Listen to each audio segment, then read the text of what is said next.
Mike Tyson has called his 3 years in prison the best years of my life. Not despite the conditions inside, because of them. He walked in at 285 pounds, a convicted man the whole country had already written off. No gym, no coach, no equipment of any kind, just a concrete yard, a locked door, and 3 years ahead of him.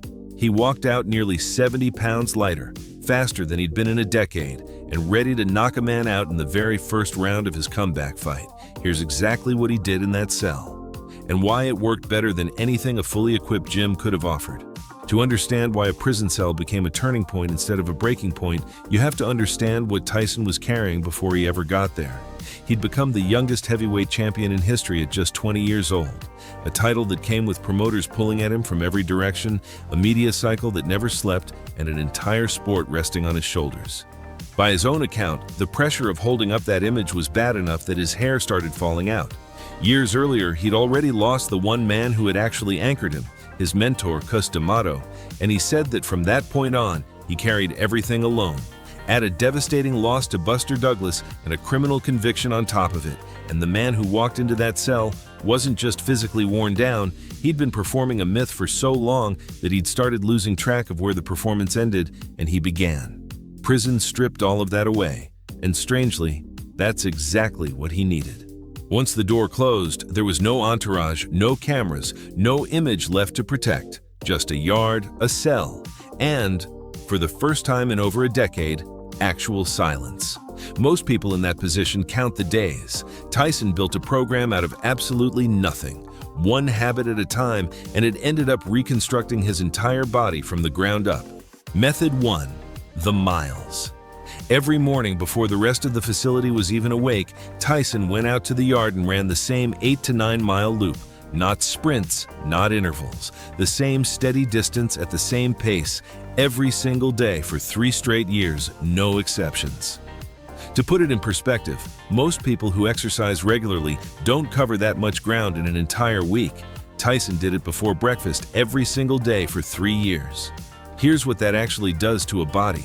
Sustained aerobic effort at that volume forces the metabolism to become dramatically more efficient at pulling energy from stored fat, not just during the run, but for hours afterward. While the body keeps adapting to the demand, the heart gets stronger, lung capacity climbs, and the legs build the kind of dense, load-bearing muscle that no machine in a gym can fully replicate, because it comes from real repeated effort against real ground, not isolated reps in a controlled setting. But the real value of those miles had nothing to do with fat loss. For years, Tyson had been performing every single day for promoters, for cameras, for a country that needed him to stay unbeatable. Out in that yard, none of that existed.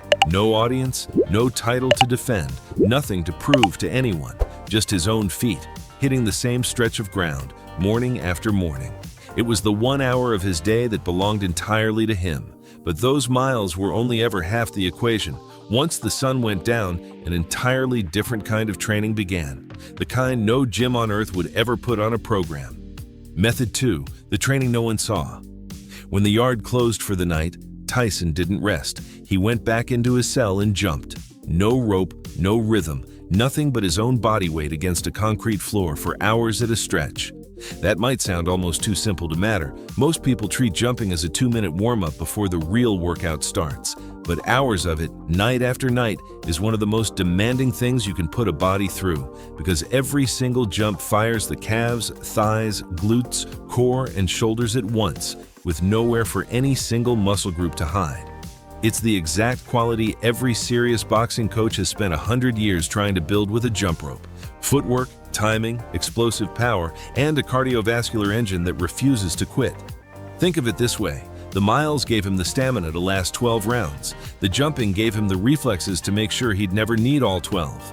For a boxer, reaction time might be the single most valuable skill that exists. Fights are frequently decided by 6 inches, whether you're standing exactly where a punch lands or 6 inches from where it doesn't. There's a detail easy to miss here too. Tyson wasn't just filling hours to pass the time. Alone, in the dark, with no cornerman, no audience, and no fight scheduled, he was choosing every single night to keep training like a fighter anyway. That's a different kind of discipline than the kind people usually mean when they talk about motivation. Motivation needs an audience. This didn't have one. The first two methods make sense the moment you hear them. Run to build the engine, jump to sharpen the reflexes. The third one is the part almost nobody could have predicted. Method 3, a ladder made of concrete. With nothing but a bare floor, Tyson pressed the same footwork patterns into the concrete over and over until the ground itself carried the marks of his routine. Faint indentations worn in by the same steps, repeated thousands of times. There's a name for this in modern sports training: agility ladder work. Coaches lay a grid of taped or plastic squares on the ground, and athletes drill through it as fast as they can until the movement stops being something they think about and becomes something their body just does automatically. Locked in that cell with nothing, Tyson built the same tool from scratch. No ladder, no tape, just his own feet and a floor that couldn't move out of the way. That kind of repetition rewires how the brain and body talk to each other. After enough reps, the feet stop waiting for a signal. They simply move. In a sport where hesitation is what gets you hit, that fraction of a second is the entire difference between a fighter who's still thinking and one who's already reacted. Looking back on those years, Tyson summed up the whole routine in 6 words: "My floor was my greatest asset." When Tyson was finally released, he didn't ease back into the sport. His first fight back, he ended it in the very first round. Fast, clean, and impossible to misread. He'd shed close to 70 pounds of the wrong kind of weight, and in its place, built something more efficient. 3 years of daily miles, nightly jumps, and thousands of reps of footwork compressed into a body sharper than the one that walked in. "You didn't break me," he said afterward, and the fight backed him up.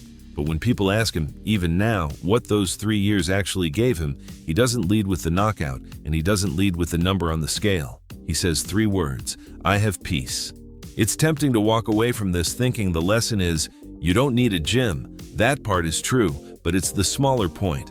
The real transformation didn't come from 3 exercises. Plenty of people run, jump, and drill footwork without changing anything about their bodies or their lives. What actually rebuilt Mike Tyson was the decision underneath the routine, showing up to that yard every single morning, whether he felt like it or not, for 3 straight years, with nobody watching and nothing to prove. That part doesn't show up in a highlight reel, but it's the only part of this story that's actually yours to copy. Here's how to use it without a concrete yard or a 3-year sentence. Don't jump straight to 8 miles a day. That's a fast way to get hurt and quit by Thursday. Borrow the structure, not the intensity. Pick one steady cardio session this week, even 15 minutes, and do it at the same time every day until it stops requiring willpower. Add 10 minutes of bodyweight jumping or footwork before bed. No rope required, just rhythm and repetition. And if you've got even one stretch of open floor, use it. The same footwork pattern, 5 minutes a day, until your feet stop thinking and start reacting.